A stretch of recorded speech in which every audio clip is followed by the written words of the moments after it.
बिस्मिल्लाहिर्रहमानिर्रहीम। मेरा नाम मोहम्मद आमिर। आज का हमारा lecture nomenclature of acid amide. Acid amide की हम नोमेनक्लेचर करेंगे। हम इसके रूल्स नहीं लिखेंगे क्योंकि रूल्स सारे पुराने हैं। एग्जाम्पल से हम इसको एक्सप्लेन करेंगे और कोशिश करेंगे कि हमारा लेक्चर जो है जल्दी भरना हो जाए। अगर ये समझ ना आए इसकी नोमेनक्लेचर तो rules kindly previous video lectures के लाजमी देख लें आप। अल्केन के अंदर, अल्कीन अल्काइन के अंदर या फंक्शनल ग्रुप के जितने भी मैंने करवाए हैं, नोमेनक्लेचर करवाई हैं, उन वीडियोज़ को विज़िट करें और इंशाल्लाह ये भी समझ आ जाएगी। आसान है, बाकी साथ साथ मैं बताता रहूँगा रूल्स भी। सिर्फ हम यहाँ पर राइट नहीं करेंगे, डायरेक्ट एग्जाम्पल से एक्सप्लेन करेंगे। हम शुरू करते हैं। हमारा एसिड अमाइड है। एसिड अमाइड का फंक्शनल ग्रुप क्या होता है?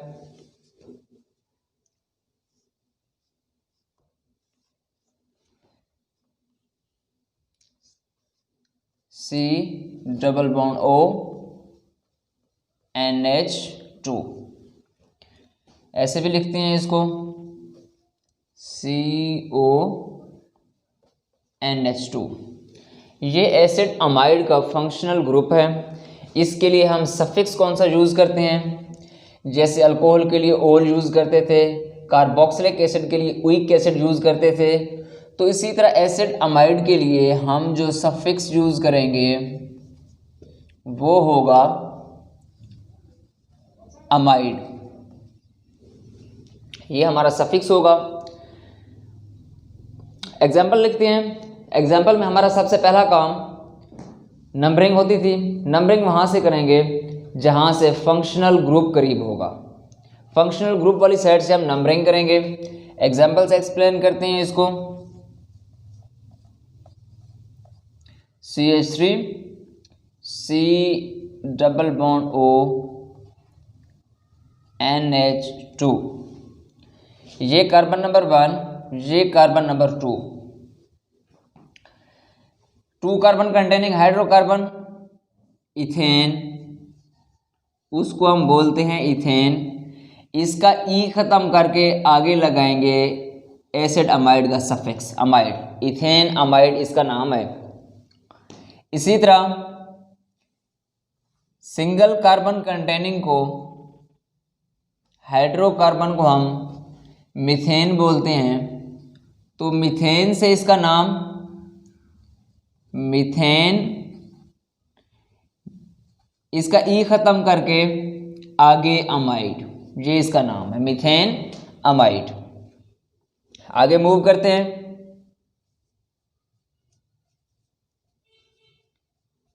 एक और कार्बन एटम का इजाफा कर लेते हैं। नंबरिंग करेंगे फंक्शनल ग्रुप वाली साइड से। 3 कार्बन है, 3 कार्बन कंटेनिंग को बोलते हैं प्रोपेन। आगे सफिक्स यूज करेंगे अमाइड, तो इसका नाम है प्रोपेन अमाइड। अब एग्जाम्पल के अंदर हम ज़्यादा से ज़्यादा कहीं पर कोई ब्रांच लगाएंगे, सब्स्टिट्यूएंट, कोई क्लोरो ग्रुप लगाएंगे, हेलोजन लगाएंगे, कोई कहीं डबल बॉन्ड, ट्रिपल बॉन्ड, या कहीं पर कोई रिंग अटैच करेंगे। पुरानी बातें हैं सारी। मेरे ख्याल में ये कोई नोमेनक्लेचर का कोई 10वां 12वां वीडियो है। हर एक के अंदर यही करते आ रहे हैं। सिर्फ और सिर्फ सफिक्स चेंज होते हैं। हर फंक्शनल ग्रुप के लिए सफिक्स अलग होता है, बाकी तो सारी नोमेनक्लेचर सेम रहती है। आगे देखते हैं एग्जाम्पल को एक्सप्लेन करके। कोई सब्स्टिट्यूएंट ऐड करते हैं।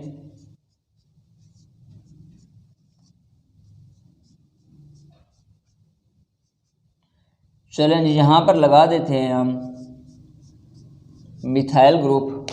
इसका नाम क्या पड़ जाएगा? पहले नंबरिंग करेंगे। 2 पोजीशन पे मिथाइल है, तो ये पड़ेगा 2 मिथाइल। 3 कार्बन है, 3 कार्बन वाले को प्रोपेन। आगे सफिक्स लगाते हैं अमाइड, प्रोपेन अमाइड इसका नाम है। आगे चलते हैं। एक और एग्जांपल देख लेते हैं। चलें जी, यहाँ पर क्लोरो लगा देते हैं। इसके 2 हाइड्रोजन, एक हाइड्रोजन को रिमूव करके मिथाइल ग्रुप लगा देते हैं। तो ये सब्स्टिट्यूएंट पहले नंबरिंग कर लेंगे 1 2 3। पोजीशन 2 पे क्लोरो है, N पे मिथाइल है। अल्फाबेटिकली 2 सब्स्टिट्यूएंट है, देखेंगे क्लोरो पहले आएगा, 2 क्लोरो। पोजीशन N पे methyl, 2 chloro N methyl, 3 carbon की पेरेंट चेन है, प्रिंसिपल चेन जिसको बोलते हैं प्रोपेन, इसी के आगे अमाइड। तो 2 chloro N methyl propane amide इसका नाम है। आगे चलते हैं। CH2 डबल बॉन्ड ऐड करके देख लेते हैं।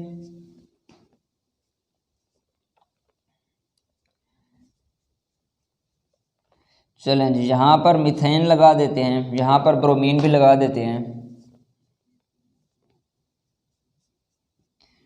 यहाँ पर चलें जी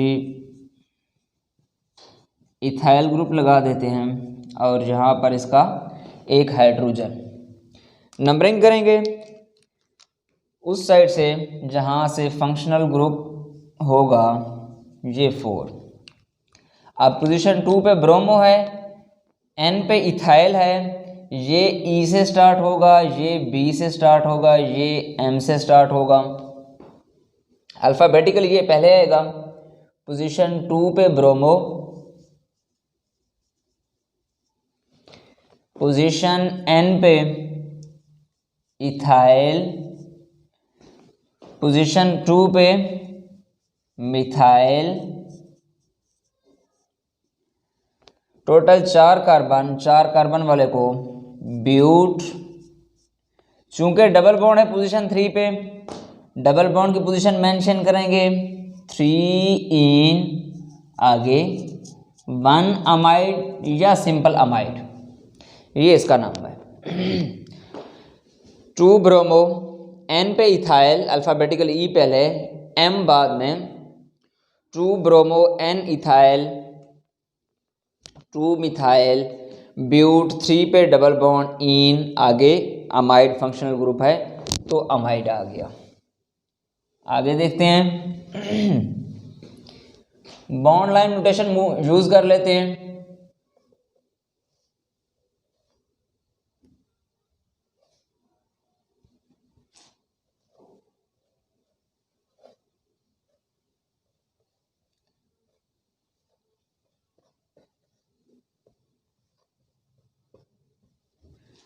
CH3 ट्रिपल बॉन्ड लगा देते हैं यहाँ पर, यहाँ पर चलें जी इथाइल ग्रुप लगा देते हैं। नंबरिंग कर लें पहले 1 2 3 4 5, ये हमारी लॉन्गेस्ट चेन है और फंक्शनल ग्रुप भी आ रहे हैं इसी के अंदर, तो यही बनेगी हमारी प्रिंसिपल चेन। अब सब्स्टिट्यूएंट 3 पे इथाइल है, N पे मिथाइल है, तो अल्फ़ाबेटिकली ये पहले आ रहा है इथाइल, ये हमारा इथाइल ग्रुप है, ये कार्बन और ये carbon. 3 ethyl, N, N di methyl, total 5 carbon है, 5 के लिए पेंट। पोजीशन 4 पे वाइन का ई ख़त्म करके अमाइड फंक्शनल ग्रुप है, उसका सफिक्स यूज़ कर लेंगे एसिड अमाइड का, वाइन अमाइड। या ऐसे भी कर सकते हैं 3 ethyl N di methyl paint 4 wine 1 amide के पोजीशन 1 के ऊपर अमाइड ग्रुप है। ज़रूरी नहीं है पोजीशन 1 को मेंशन करना, अगर कर देंगे तो कोई इशू नहीं है। चलें जी आगे चलते हैं अगली एग्जाम्पल की तरफ, इसको नोट कर लें या एसएस ले लें इसका।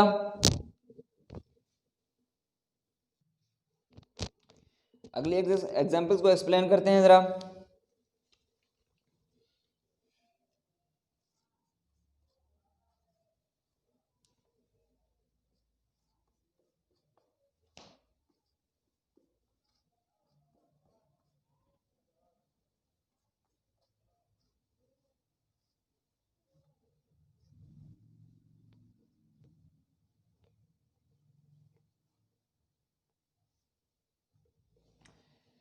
साइक्लोहेक्साइल ग्रुप, और चलें जी यहाँ पर आप क्लोरो लगा दें, क्लोरो। ये साइक्लोहेक्साइल, साइक्लो, ये क्लोरो, अल्फाबेटिकली ये पहले इसकी numbering 2 chloro N cyclo hexyl, 3 carbon है, प्रोपेन अमाइड। आगे चलते हैं, एक स्पेशल केस है, हर नोमेनक्लेचर में आया है ये, इसमें भी है, इसको आप लोगों ने अच्छे तरीके से समझना है ज़रा।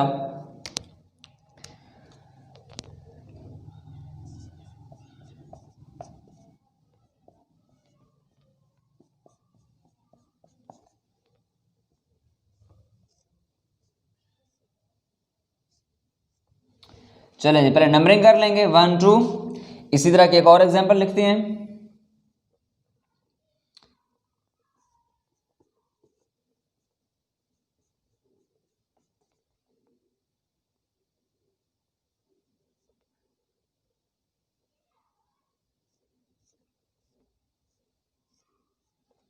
ये बड़ी इंपॉर्टेंट एग्जांपल्स हैं ये।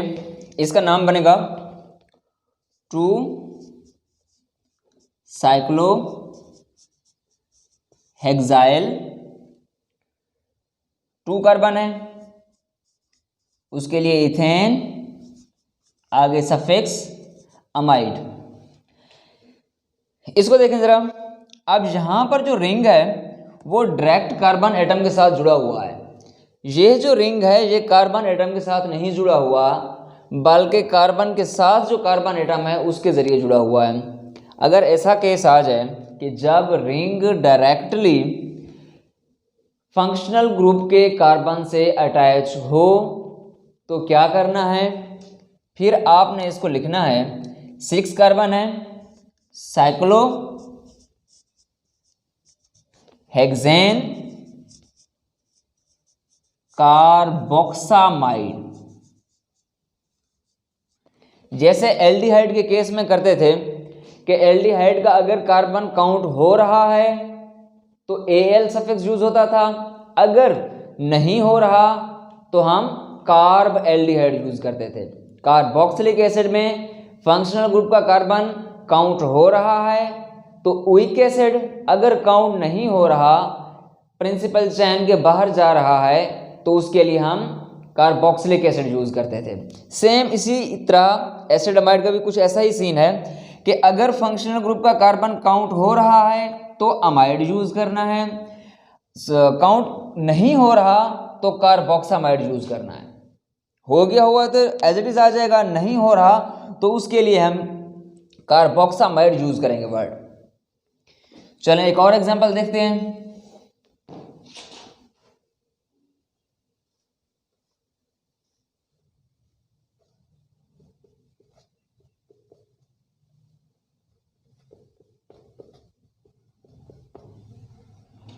एन पे इथाइल, एन मिथाइल, उसके बाद cyclo propane carboxamide, not methane amide, carboxamide.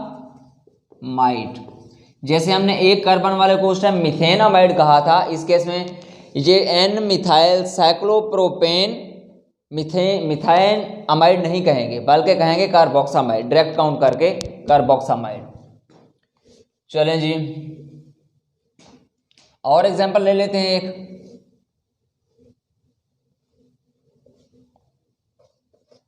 याद आ गई होगी ये वाली एग्जांपल आपको, एल्डिहाइड के केस में हमने ली थी, कार्बोक्सिलिक एसिड के केस में हमने ली थी ये वाली एग्जांपल।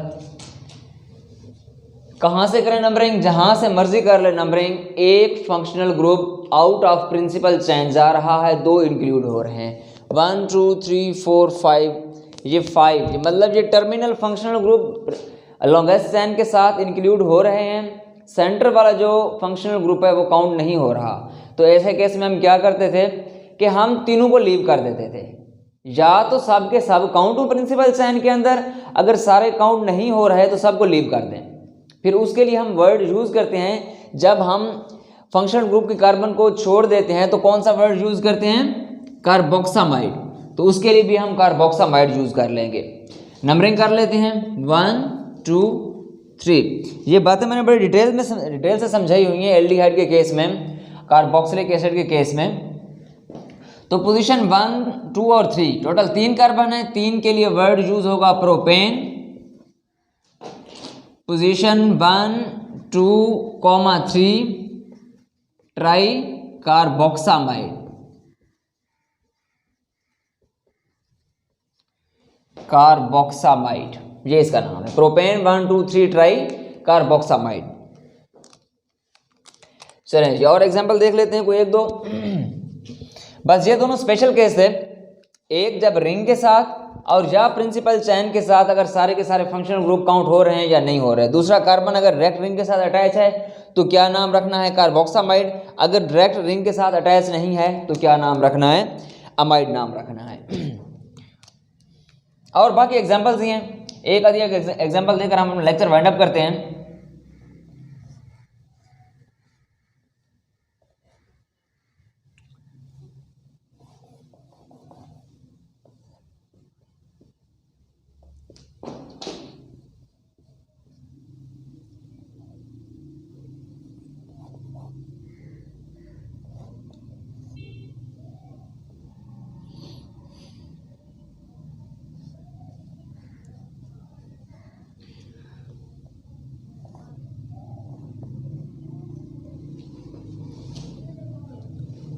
अच्छा जी, ये एग्जाम्पल है, इस एग्जाम्पल को देखें जरा।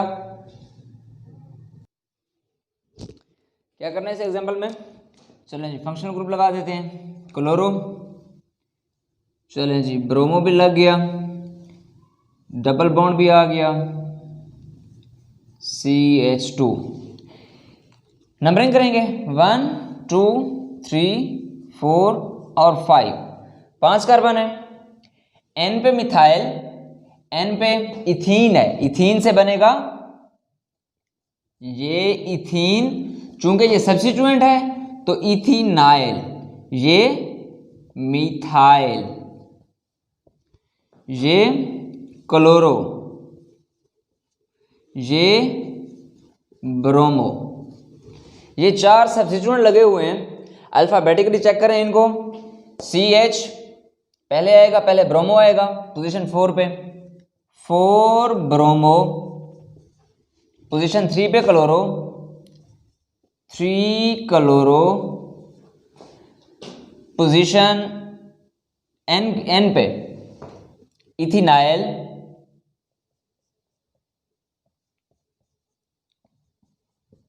इथीन से, जैसे मिथेन से मिथाइल इसी तरह इथीन से ethenyl, N ethenyl, again N पे मिथाइल है, N मिथाइल, टोटल 5 कार्बन है, उसके लिए वर्ड यूज होगा पेंट।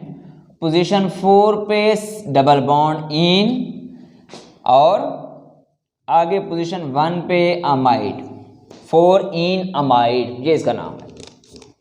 अल्फाबेटिकल सब्स्टिट्यूएंट के नेम रखने हैं, उनकी लोकेशन के हिसाब से रखने हैं। Select longest chain, do numbering from that side where functional group comes earlier। फिर जो सब्स्टिट्यूएंट हैं, सब्स्टिट्यूएंट को उनकी पोजीशन के साथ लोकेटर नंबर के साथ मेंशन करना है। ये सारे के सारे वही पुराने केसेस हैं, वही हमने डिस्कस किए हैं। आज के हम लेक्चर को वाइंड अप करते हैं। ये बड़ी इंपॉर्टेंट एग्जांपल्स करवाई हैं मैंने, जो नई बात थी वो भी मैंने आपको बता दी है, जो करना है। इंशाल्लाह अगले लेक्चर में मिलते हैं। फिर काइंडली चैनल को सब्सक्राइब लाजमी किया करें। Thank you.